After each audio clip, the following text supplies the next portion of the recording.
Hello my friends, आप सुन रहे हैं हमारी कहानी डेविल सेडक्शन एपिसोड 3। कहानी का टाइटल है चाहत की जिंदगी। तो चलिए शुरू करते हैं। शेखावत पैलेस। नेहा उस पेपर को हाथ में लेकर पढ़ने लगती है। भाभी माँ, मुझे पता है ये आप ही होंगी, मेरी तरफ से बहुत सारा सॉरी। पर भाभी माँ, मुझे घुटन हो रही थी। मैं आज तक अपने घर से बाहर कदम तक नहीं रखा था, पर मैं भी तो बाहर की ज़िंदगी देखना चाहती हूँ, दोस्त बनाना चाहती हूँ, अपनी ज़िंदगी को खुलकर जीना चाहती हूँ। भाई, आपने अपनी कुहू को इतना स्ट्रॉन्ग बनाया है ना, तो चाहत अपना ख्याल रखेगी। आप बिल्कुल मत रोइएगा। माँ, आप बिल्कुल मत रोना, मैं जल्दी आऊँगी। पापा, मैं जानती हूँ आप थोड़ा गुस्सा भी होंगी, पर चाहत हमेशा ऐसे घर पे तो नहीं रह सकती थी ना। आप सब चिंता मत करना, चाहत बिल्कुल ठीक होगी। चाहत के लिखे लेटर को पढ़कर सबकी आंखें नम हो जाती हैं। समय जी वहीं बेड पर बैठे हुए थे। उन्होंने कर्ण का हाथ पकड़ के रोते हुए कहा, इन सब में मेरी बहुत बड़ी गलती है। उसे बचाने की कोशिश में मैं उससे खुद के घर में ही कैद कर लिया था। कर्ण समय जी के कंधे पर हाथ रख गए। आप चिंता मत कीजिए पापा, चाहत को कुछ नहीं होगा। कर्ण की बात सुनकर नेहा गुस्से में कहा, ये क्या कह रहे हैं आप कर्ण? आपको पता भी है अब सब कुछ नॉर्मल लग रहा है, बस आपको। वो भी बच्ची है, पता नहीं कहाँ होगी, कैसी होगी, कहीं कुछ गलत। इसके आगे वो कुछ कह पाती कि समय जी ने उसे रोकते हुए कहा, नेहा बेटा, कुछ नहीं होगा। चाहत कोई उसे चोट तक नहीं पहुंचाने के बारे में सोच सकता। उसके रक्षक उसे कभी भी ऐसा होने नहीं देंगे। बचपन से लेकर आज तक उन्होंने उसको बुरी शक्तियों से हमेशा दूर रखा है और वो आगे भी उससे दूर ही रखेंगे। तभी वानी जी रोते हुए कहती हैं, चाहे जो भी हो जाए, वो बच्ची ही तो है ना, उससे उसका क्या कसूर? क्यों सब उसकी जान के दुश्मन बने पड़े हैं? समय जी खड़े होते हुए चाहत की तस्वीर के पास जाकर कहते हैं, भूलिए मत वानी, लोग उसी के पीछे पड़ते हैं जिसके पास कुछ अनमोल चीज़ें होती हैं, और हमारी चाहत तो खुद ही एक अनमोल है। जब तक वो खुद नहीं चाहेगी, कोई उसका कुछ नहीं बिगाड़ सकता। चाहत की ज़िंदगी उसके खुद के हाथों में है। वो जैसे चाहे वैसा कर सकती है। किसी न किसी दिन तो ये सब होना ही था। तभी तो सारे गीदड़ बाहर आएंगे और शुरू होगा अंत का तांडव। हम लोग भी कब तक चाहत को छुपा कर रख सकते थे? चाहत चाहे तो कुछ भी कर सकती है, पर उसके सही समय आने पर अभी वो सही समय नहीं आया है। समय कर्ण का अब तक उन लोगों को पता चल गया होगा कि चाहत घर से बाहर चली गई है।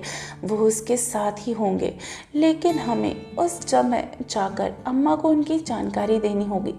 चाहत के बारे में जानने का पूरा हक है उनको। कर्ण, जी पापा, हम अभी सारे इंतज़ाम करते हैं, लेकिन पापा उन लोगों को भी तो पता चल गया होगा ना। समय जी समझ जाते हैं कि कर्ण क्या पूछना चाहता है। वो उसे रोक कर कहते हैं, नहीं, जब तक चाहत 20 साल की नहीं हो जाती तब तक किसी को उसकी भनक तक नहीं लगेगी। वो कौन है?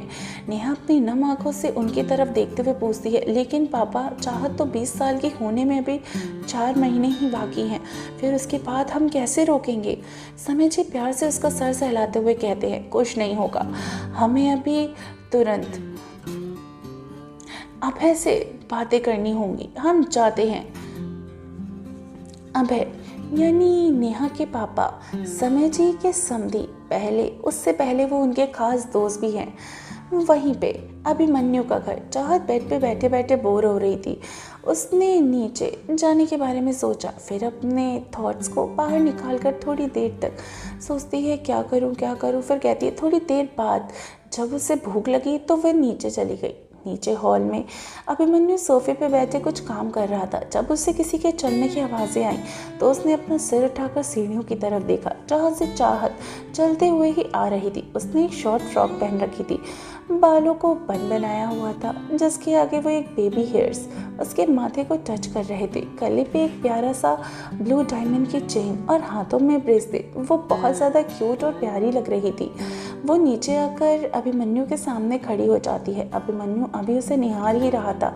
चाहत ने उसके चेहरे के आगे हाथ हिलाकर कहा, डेविल, मुझे पता है मैं बहुत सुंदर दिखती हूँ, पर किसी लड़की को ऐसे देखना बैड मैनर्स है ना। ये बोलते हुए हंस देती है। आधे से उसे घूर के देखता है, फिर थोड़ा रोज होकर कहता है, अच्छा तुम बाहर आ गई, अब अपना सामान लो और निकलो। अभिमन्यु की बातें सुनकर चाहत का चेहरा मुरझा गया। वो अपना सर नीचे करके कहती है, डेविल मैं कहाँ जाऊँगी? अभिमन्यु से अपने हाथों से रोकते हुए कहता है, कहाँ जाओगी का क्या मतलब है? अपने घर जाओ। और कहाँ? चाहत उसे गुस्से में घूर कर कहती है, निकलना था तो पहले ही निकाल देते, तो यहाँ क्यों लेकर आए मुझे?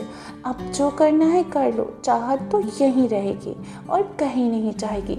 ये बोलकर भी वो सोफे पर बैठ जाती है। अभिमन्यु हैरानी से, क्योंकि आज तक किसी ने उसकी बातों को ऐसे नहीं लिया था। तभी वहाँ पर शेरा आ जाता है और कहता है, अभिमन्यु बाबा रहने दीजिए ना, ये मेरे घर पे हेल्प करेगी। क्यों करोगी ना?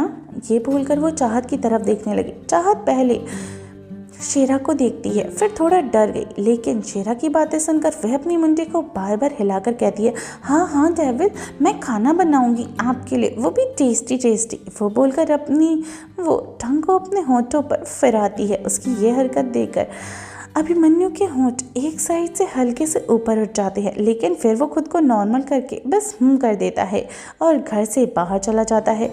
चाहत दौड़कर उसके पीछे जाते हुए, डेविल डेविल डेविल रुको ना। उसकी आवाज़ सुनकर अभिमन्यु रुक जाता है और पीछे मुड़कर देखता है। चाहत उसके पास आकर, डेविल प्लीज़ मेरे लिए बहुत सारी चॉकलेट लाना। ये बोलकर वह अपने पंजों के बल खड़ी होती है और अभिमन्यु के गालों पर किस कर देती है और बाय बाय कर कर भागकर घर के अंदर चली जाती है। कर्ण जब भी बाहर जाता था, चाहत ऐसे ही उसको बाय करती थी, इसलिए उसने अभिमन्यु को भी गुड बाय किस दे दी। अभिमन्यु हैरानी से चाहत को भागता हुआ देख रहा था, फिर पीछे मुड़कर कार के अंदर बैठ जाता है। तभी उसकी नज़र कार पे मिरर पे पड़ती है और उसके हाथ अपने आप ही अपने गालों को छू लेते हैं। फिर दोबारा उस एहसास को महसूस करके उसके चेहरे पर एक स्माइल सी आ जाती है। जब अभिमन्यु को इसका एहसास होता है तो वो गुस्से में अपनी आंखें बंद कर लेता है और फिर आंखें खोलकर कार को जल्दी से बाहर की तरफ ही लेके चला जाता है। चाहत अभिमन्यु को बाय करके घर के अंदर चली आई, लेकिन अंदर आके वो जैसे ही शेरा को देखती है, वहीं पर ही खुद को ब्रेक लगा देती है। चाहत को उसको देखकर, यानी शेरा उसके पास आता है और चाहत के सिर पर हाथ फेरने लगता है एक प्यारी स्माइल के साथ। बेटा डरो मत, आपके डेविल की तरह हम डेविल नहीं हैं। ये बोलकर वो हंसने लगते हैं। चाहत भी शेरा को ऐसे हंसते हुए बात करता देख एक प्यारी सी स्माइल अपने चेहरे पर लेकर आके कहती है, हेलो अंकल, मैं हूँ चाहत, आपका नाम क्या है? ये बोलकर चाहत अपने हाथ आगे कर लेती है। शेरा भी अपना हाथ आगे करके कहता है, मेरा नाम शेरा है। इतना बोलकर वो चुप हो जाता है। चाहत अपना सर और अपना हाथ दोनों हिलाती है। बोलिए ना अंकल। शेरा भी फिर से उसे देखने लगता है, फिर से कहता है, मेरा नाम शेरा है। चाहत, शेरा ये कैसा नाम है? ये बोलकर वो अपना मुंह बना लेती है।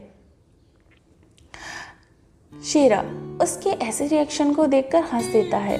चाहत उसकी तरफ देखकर, तो आज से मैं आपको एसआर बुलाऊंगी, ठीक है ना?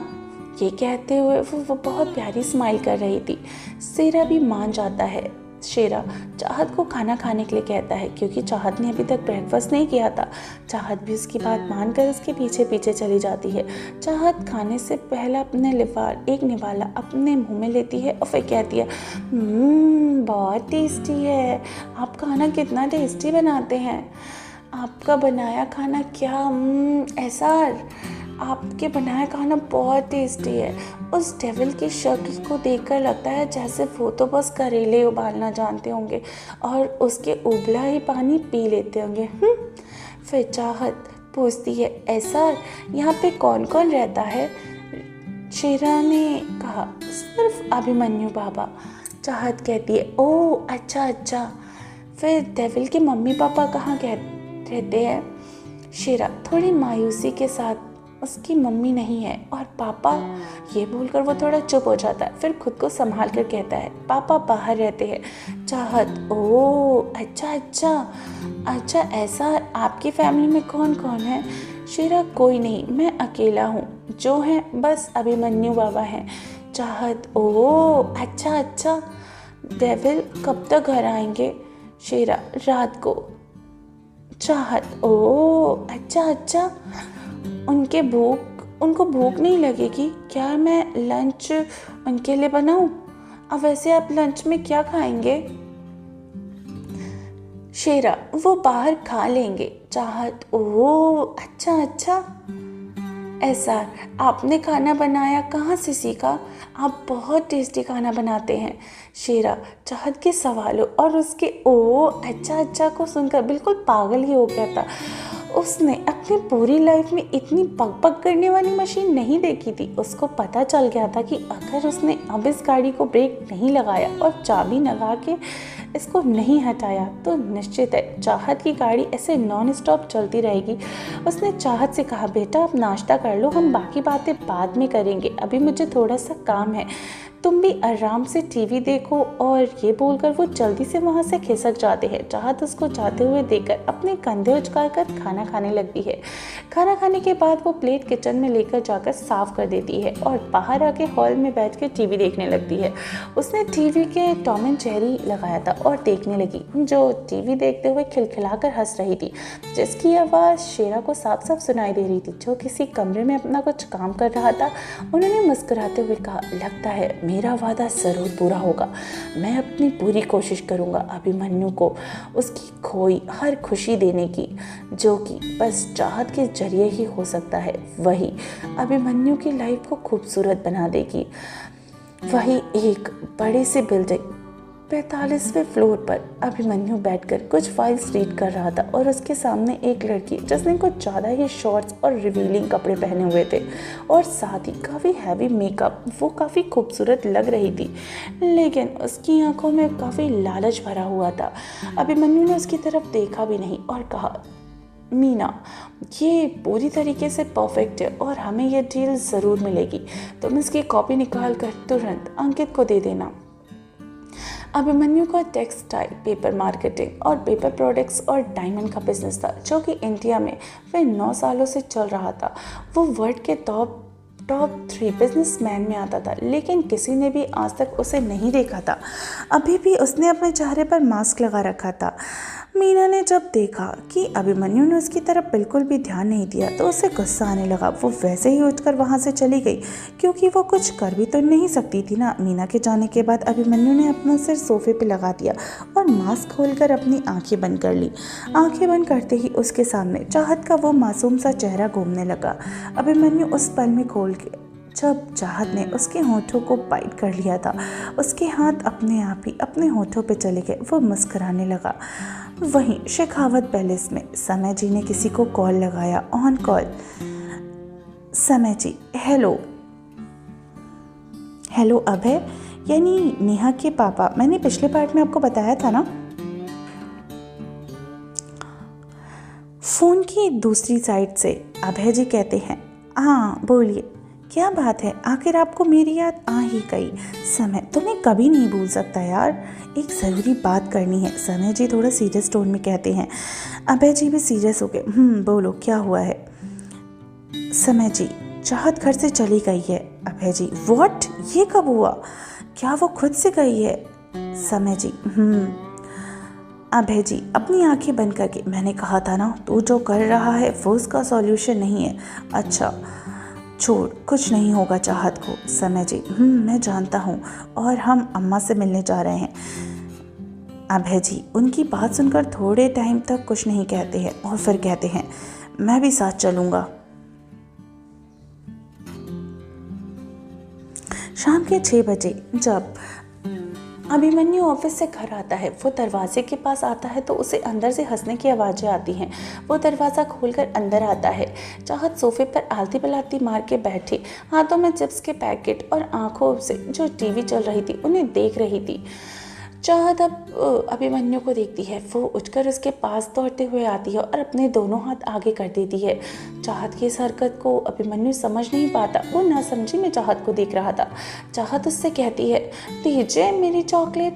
अभी अभिमन्यु को याद आता है कि चाहत ने उसे चॉकलेट लाने के लिए कहा था। वो उसे इग्नोर कर देती है और उसे इग्नोर कर देता है और आगे बढ़ जाता है। चाहत फिर से दौड़ते हुए उसके आगे पहुंचती है और उसे रोक देती है। उसने अपने दोनों हाथों को अपनी कमर पर रख देती है। उसने गुस्से में अपना मुंह फुला लिया और फिर से अभिमन्यु को चॉकलेट मांगती है। इस बार अभिमन्यु थोड़े गुस्से से कहता है, क्या हर वक्त जब देखो तुम बक बक करती रहती हो? इस घर में रहना है ना तो चुपचाप रहो, वरना अभी यहाँ से बाहर फेंक दूंगा। अभिमन्यु का गुस्सा और उसकी बातों को सुनकर चाहत थोड़ी सहम जाती है। वो चुपचाप अपना सर नीचे करके सोफे पे जाकर बैठ जाती है और सर नीचे किए हुए ही चिप्स खाने लगती है। उसने टीवी की तरफ ध्यान भी नहीं दिया। अभिमन्यु उसको एक नज़र देखकर ऊपर अपने रूम की तरफ चला जाता है। इधर शेरा एक बार चाहत को देखता है और एक बार ऊपर जाते हुए अभिमन्यु को। वो बस अपना सिर हिलाकर खुद से ही कहता है, चाहत बेटा सच ही कहती है अभिमन्यु के बारे में। ये बोलकर वो डिनर की तैयारी करने लगते हैं।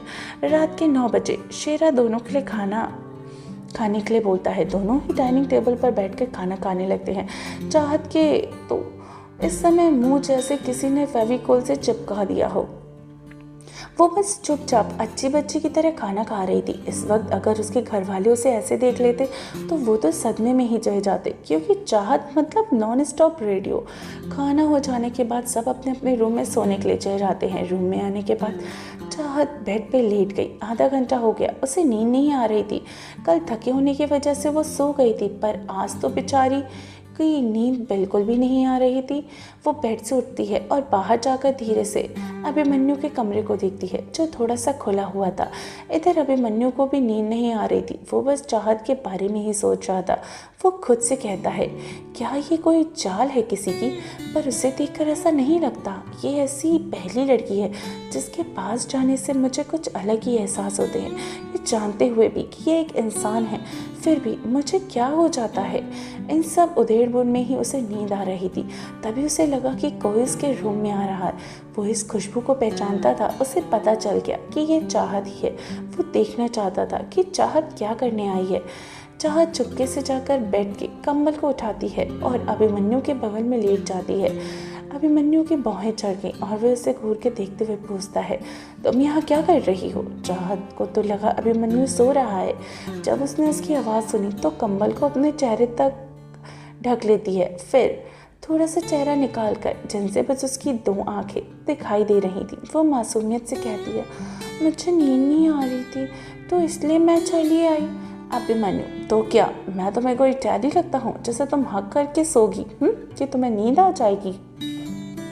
चाहत अपना पूरा चेहरा निकालकर मुस्कुराते हुए कहती है, ये बोलकर वो अभिमन्यु का एक हाथ नीचे कर अपने सर के नीचे रख लेती है और चुपचाप आंखें बंद करके सो जाती है।